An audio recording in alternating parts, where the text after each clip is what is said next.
Hey, good morning, YouTubers, Facebookers. This is Clay with the Clay Way and Clay's AC and Auto Repair here in Grand Rapids, Michigan. If you find this video helpful, please do me a favor. I'm trying to help you out.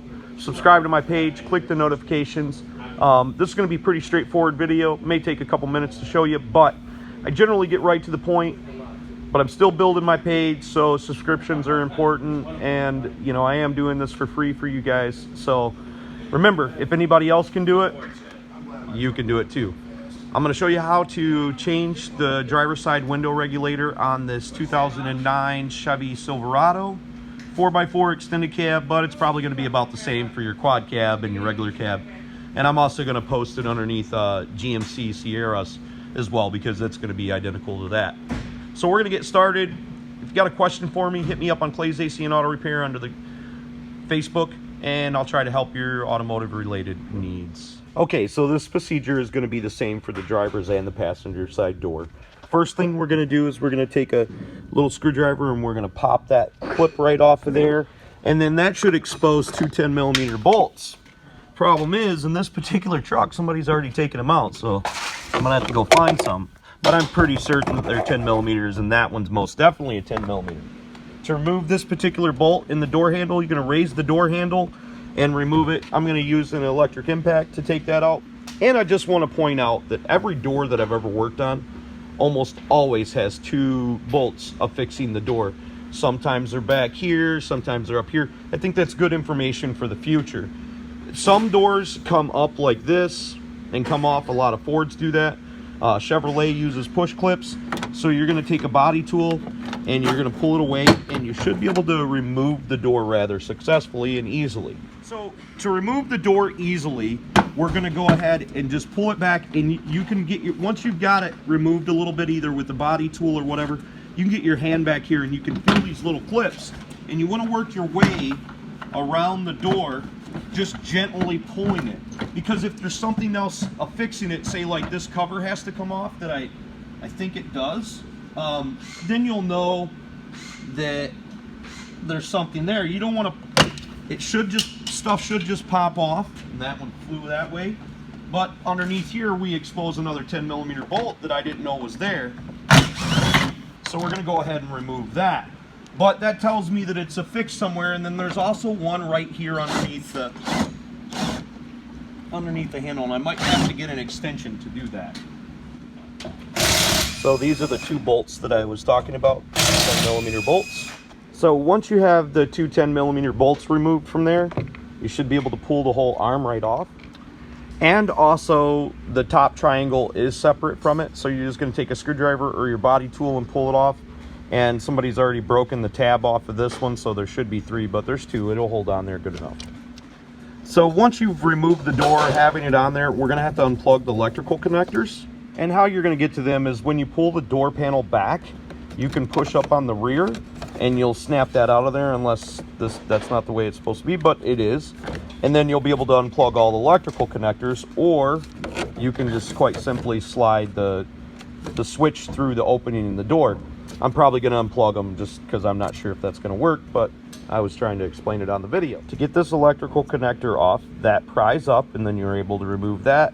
This one pushes down and then you're able to remove that. Now we can successfully remove the window trim panel. Now, because I'm believing that the window regulator is bad, we're going to go ahead and plug the window switch back in, turn our key on, work our window up and down and see what's happening.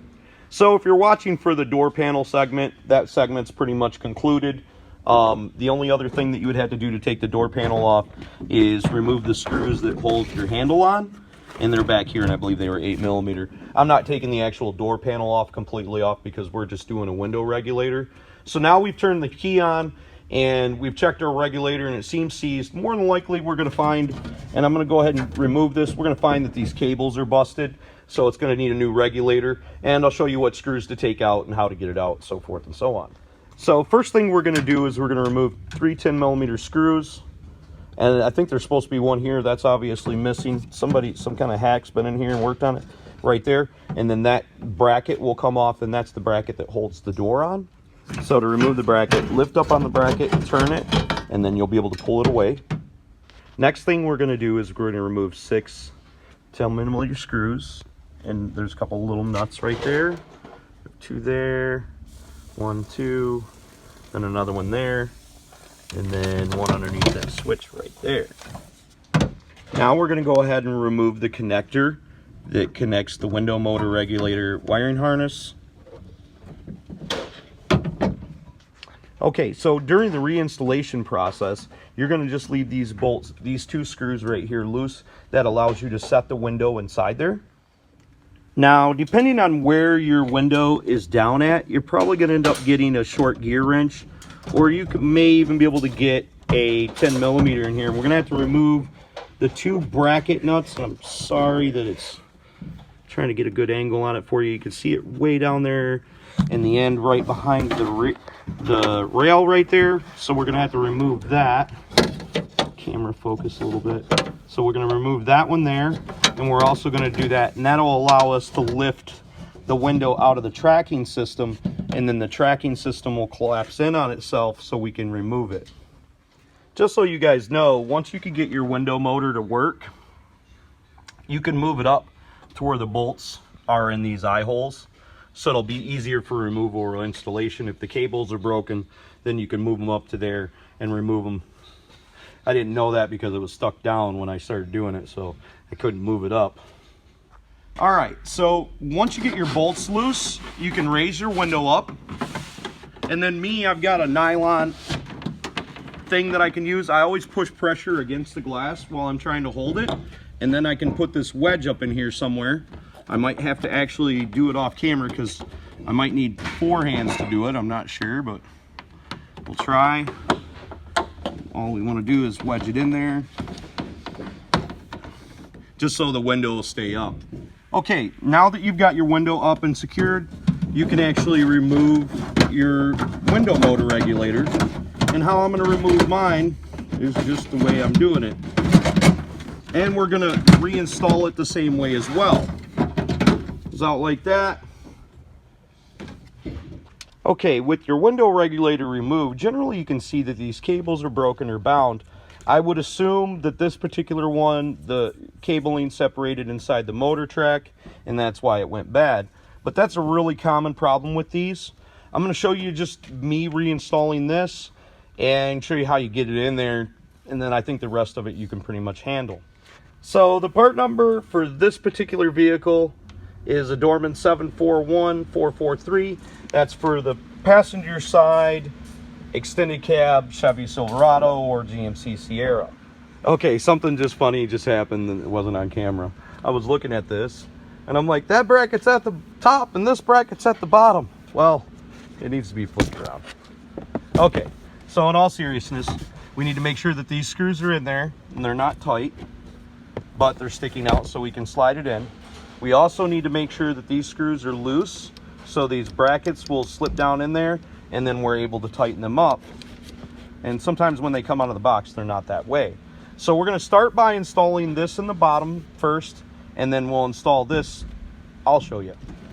So what we'll do is we'll slide it in there like this, and then we'll bring that back up, and then we'll be able to slide this portion inside here.